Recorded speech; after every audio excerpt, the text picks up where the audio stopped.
Kanina nakita nyo yung video sa Liham, sa Mapa. Parang it's bringing back memories. And doon ko na-realize kanina while performing and checking yung mga visuals. Ang layo na pala namin.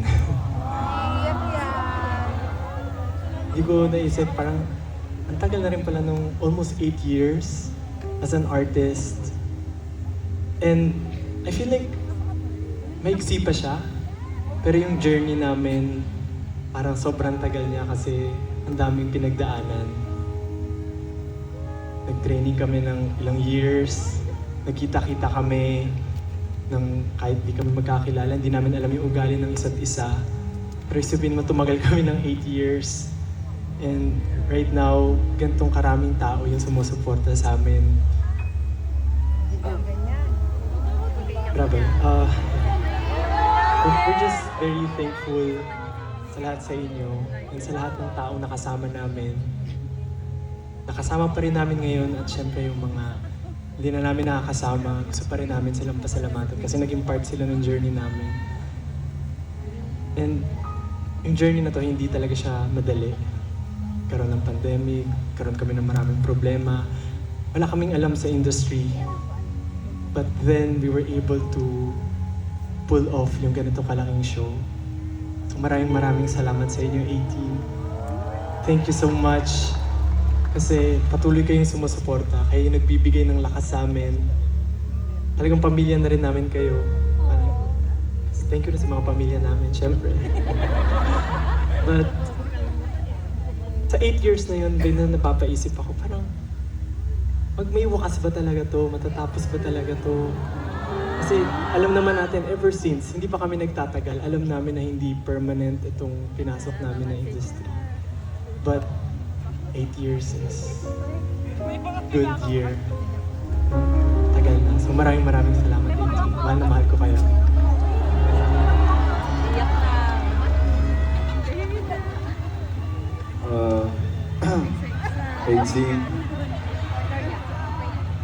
First of all, maraming salamat sa inyong lahat sa pag-intindi, sa sobrang haba ng pasensya ninyong lahat. Although madaming pinagdaanan, journey namin, 8 years na kami. Nandiyan pa rin kayo para sumuporta sa amin. To be honest, kinakabahan ako sa concert na to kasi, you know,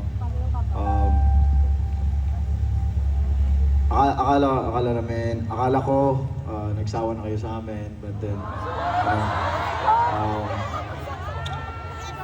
when I was backstage, I kept on asking my yung staff namin, kumusta yung mga tao, madami na ba, tinatanong ko ng ganun.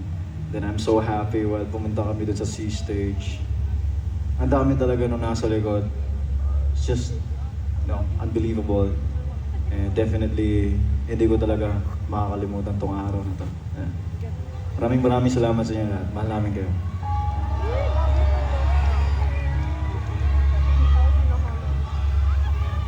Ang hirap naman mag-talk ng ganito. Kasi parang wala na bang ibang way para ma-deliver siya ng maayos kundi maging very emotional ka. And I think growing with SB19, yun yung na-try kong makontrol yung emotions ko. Pero I don't think kaya ko siyang makontrol tonight seeing you guys.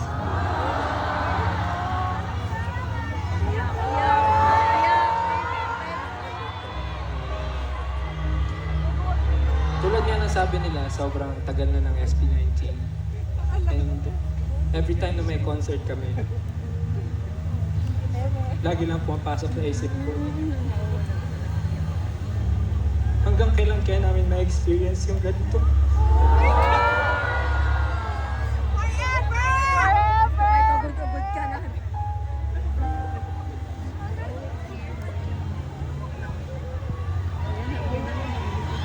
Marami kaming kinakatakutan pero knowing na nandyan kayo sa amin, sobrang kampante kami na magiging okay lahat.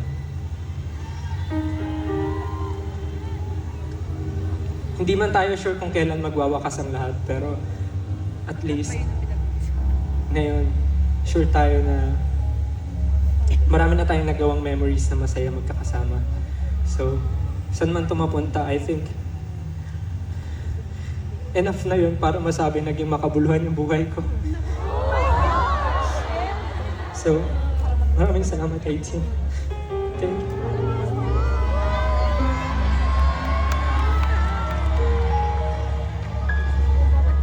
Sa totoo lang, hindi ko po alam anong sasabihin ko nung pagpapaliwanag ng gagawin ko dahil sa mga nangyayari.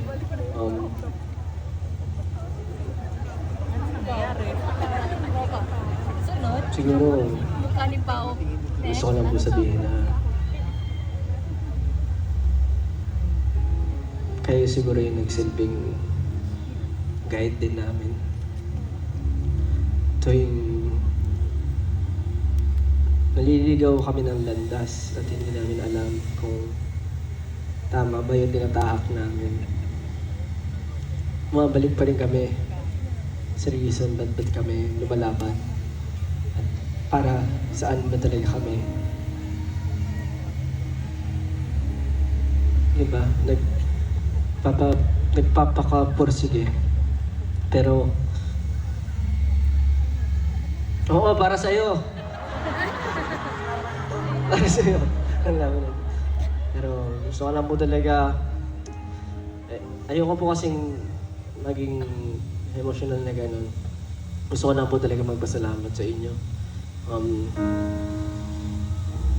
Alam niyo po yung pakiramdam na minsan narang nasa loop ka. Minsan ang hirap magkaroon ulit ng pakiramdam dahil sobrang focus ka po sa ginagawa mo. Madalas nangyayari sa akin yun na akala ko namamatayan na rin ako ng passion. Pero together with you guys, na araw-araw ko po nakikita kung gaano sila kapursigido para abutin yung mga pangarap namin. Parang ayoko po talaga magawa kasi ito. Kaya sana, kahit ano pong mangyari, huwag niyo kami makakalimutan.